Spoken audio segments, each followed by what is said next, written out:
tetapi penghuninya banyak orang usianya 79 tahun, tapi sifatnya belum dianggap dewasa. Alhamdulillah kita sudah merdeka. Bagian merdeka, hanya saja belum kompak. Sama saja kita sudah bersatu, tapi belum kompak. Apa bedanya kompak dan bersatu? Listriknya berbeda. Kalau bersatu pergi ke masjid raya Bukit Baruga ini, kita sudah bersatu tapi belum kompak. Karena bersatu pergi sholat di masjid raya ini, pergi sholat subuh, sudah ada yang berangkat jam 4 subuh, ada juga menjelang qamat baru datang. Ini namanya bersatu. Bersatu pergi ke masjid untuk sholat subuh, tapi tidak kompak. Ada yang masuk langsung mendirikan sholat sunnah, ada yang tidak. Ini namanya tidak kompak. Hadirin sekalian, para pejuang orang tua kita dulu bukan hanya kekompakan, tetapi mengharap rahmat Allah. Tidak masuk akal, tidak logis, mustahil bisa menang. Bang Runcing mengalahkan dengan senjata otomatis waktu itu. Kenapa? Ternyata ikhtiarnya orang tua kita dulu, yaitu kompak dan selalu mengharap rahmat Allah. Indah sekali ini pembukaan Undang-Undang Dasar 1945, meletakkan rahmat Allah itu di alinea pertama. Atas berkat dan rahmat Allah yang Maha Kuasa, dan dengan didorongkan oleh keinginan luhur supaya berkehidupan kebangsaan yang bebas, maka rakyat Indonesia menyatakan dengan ini kemerdekaannya. Luar biasa, Pak. Jadi siapapun di antara kita di sini berusaha, jangan hanya kompak, tetapi mengharap rahmat Allah. Inilah yang pernah dipraktikkan juga para pemuda Ashabul Kahfi. Pernah dengar Pak? Pemuda Ashabul Kahfi tidak mustahil juga, tidak masuk akal juga. Kok bisa orang tidur selama 309 tahun? Pemuda-pemuda masuk ke dalam gua, kompak setelah bangun, berdoa kepada Allah, mengharap rahmat. Rabbana atina min ladunka rahmah. Ya Allah, aku mohon kepadamu, yaitu rahmat. Rahmat ini Pak tidak ada yang bisa menandingi. Hadirin sekalian, kekompakan Rasulullah SAW sebelum memimpin sholat, seperti Pak Imam, Pak Kiai Muhammadun, selalu memberikan aba-aba. Ini tentang ajaran kekompakan. Sufufakum, luruskan saf kalian, rapatkan barisan kalian. Artinya itu silahkan kompak, karena kekompakan ini Pak memberi kekuatan luar biasa. Wala takhtalifu, janganlah kalian itu bercerai-berai. Kekompakan ada dua. Nah, di sini menarik. Ada kekompakan positif, ada kekompakan negatif. Kekompakan negatif dulu saya mau bahas. Al-Quran memberikan kekompakan negatif. Jangan kita tiru ini. Saudaranya Nabi Yusuf alaihissalam. Berapa jumlah saudaranya Nabi Yusuf? 12 orang semua, 2 istri. Kenapa?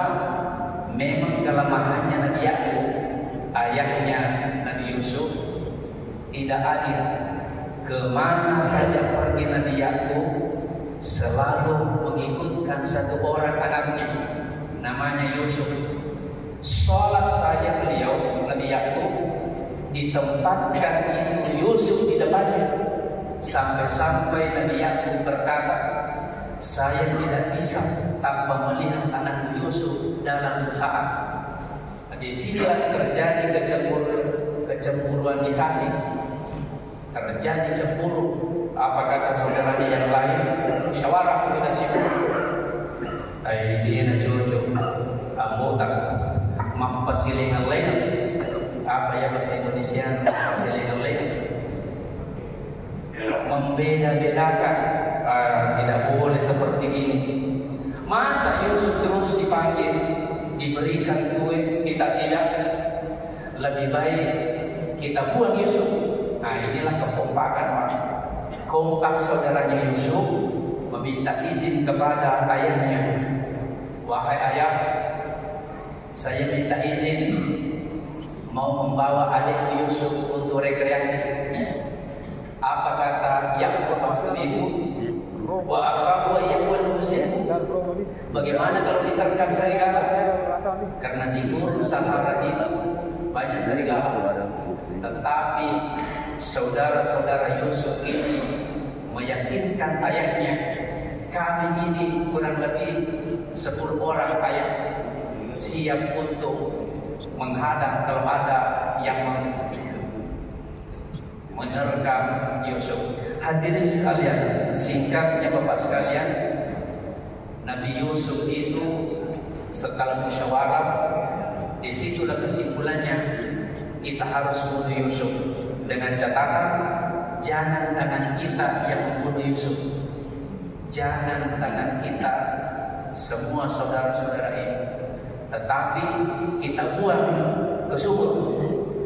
Artinya jangan tangan kita yang langsung membunuh, kita buang ke sumur. Kalau meninggal bukan kita, terserah kami ke sumur.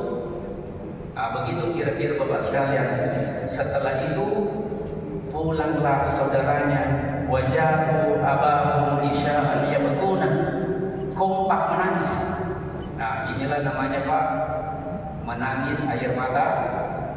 Saya tidak tahu ini kenapa buaya ditampilkan di sini. Ya, saya tidak tahu itu apakah memang buaya itu menangis ya. Menangis kompak semua saudaranya. Wahai ayah, inna lillahi wa inna ilaihi raji'un. Saudaraku Yusuf meninggal diterkam oleh serigala. Bayangkan Pak, membawa bajunya Yusuf berlumuran darah. Ini saudaranya Yusuf membunuh, menyembelih kambing. Itulah darah kambing dilumuri bajunya Yusuf, diperlihatkan ayahnya. Wahai ayah, adikku meninggal diterkam oleh serigala. Inilah namanya kekompakan negatif. Termasuk kekompakan negatif itu Pak, PKI yang telah coba Pak menculik 7 Dewan Jenderal. Ini semua yang disebut dengan kekompakan negatif.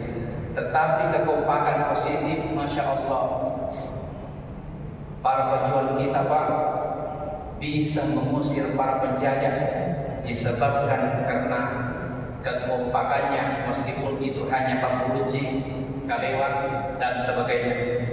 Dan terakhir hadirin sekalian, Al-Quran telah memberikan kisah yang terindah tentang bagaimana kekompakan yang positif itu bisa kita tiru. Yang mana itu perang Badar. Bayangkan Pak, perang Badar 313 prajurit melawan 1000 pasukan. Tidak mungkin menang. Kaum minoritas umat Islam yang dipimpin oleh Nabi 313 orang bisa mengalahkan pasukan yang mayoritas, dan waktu itu perlengkapan senjatanya luar biasa. Kenapa bisa menang? Disebabkan karena dua, yaitu kompak. Yang kedua, setiap kali maju selalu harap rahmat Allah dengan gemah takbir, Allahu Akbar, Allahu Akbar. Inilah yang selalu dilakukan para pasukan-pasukan Hamas. Setiap kali mau menembak selalu bertakbir Allahu Akbar. Apa yang terjadi Bapak sekalian? Setiap kekompakan kemudian disusul dengan selalu mengagungkan dengan nama Allah, mengharap rahmat Allah. Istahwaza alaihimul malaikat. Waktu itu turunlah malaikat untuk membantu. Malaikat di Badar. Saya pernah ke tempat Badar, berkali-kali saya melihat daerah itu. Inilah daerah yang paling mengerikan yang pernah saya lihat, Pak. Mengerikan itu karena gunung hitam. Ya, disitulah pertempuran dahsyat. Peperangan pertama umat Islam melawan kafir Quraisy. Turun malaikat. Ini diabadikan di dalam Al-Quran. Masya Allah, Pak. Turun 1000 malaikat persis bentuknya manusia, hanya saja pakaian putih, kemudian ada ikalnya di kepalanya. La ilaha illallah. Ini yang dicontohin Hamas. 1000 pasukan. Makanya para sahabat itu heran, kenapa banyak orang kafir ini tumbang? Siapa yang membunuh? Nah, itulah malaikat-malaikat 1000 dulu. Lalu bantuan berikutnya bisalasati alafi minal malaikat munzalin, turun 3000. Setelah 3000 tetap kompak mengharap rahmat Allah, turun lagi pasukan tambahan yaitu malaikat. Diceritakan di dalam Al-Quran, haza yumdikum rabbukum bi khamsati alafi minal malaikat. Turun 5000 malaikat membantu pasukan muslim. Akhirnya beliau menang. Apa yang bisa kita simpulkan Bapak sekalian? Ternyata kekompakan solid kerjasama ini memang selalu menang. Lidi, kita tahu lidi, kalau lidi keluar dari kumpulannya, sebatang lidi begitu mudahnya kita bekokkan, begitu mudahnya kita patahkan. Tetapi ketika berkumpul, sulitnya jangankan mematahkan, melengkungkan, membekokkan saja, betapa sulitnya padahal lidi ini kecil. Itulah hebatnya Pak, kekompakan. Kekompakan semut bisa menumbangkan atau merobohkan seekor gajah besar. Kenapa? Jangan pandang enteng golongan yang kecil, tetapi karena kekompakannya itu Pak luar biasa. Meskipun berbeda-beda tetapi kompak, saya kira itu indah sekali kedengarannya. Itulah orkestra, pemain band, semuanya itu menggunakan alat-alat yang berbeda. Ada yang drum, piano, apalagi gitar. Berbeda-beda alat yang dipegangnya, tetapi karena kekompakannya, akhirnya terdengarlah musik yang sangat merdu dan syahdu. Apa itu kompak Bapak sekalian? Karena kemerdekaan ini mestinya diiringi dengan kekompakan. Kompak itu adalah singkatan dari kompeten, profesional, akuntabel. Tarik tambang. Nah, tarik tambang itu diperlukan kekuatan. Di samping kekuatan, kekompakan dan kerjasama. Demikianlah, selamat memperingati hari ulang tahun ke-79. Assalamualaikum warahmatullahi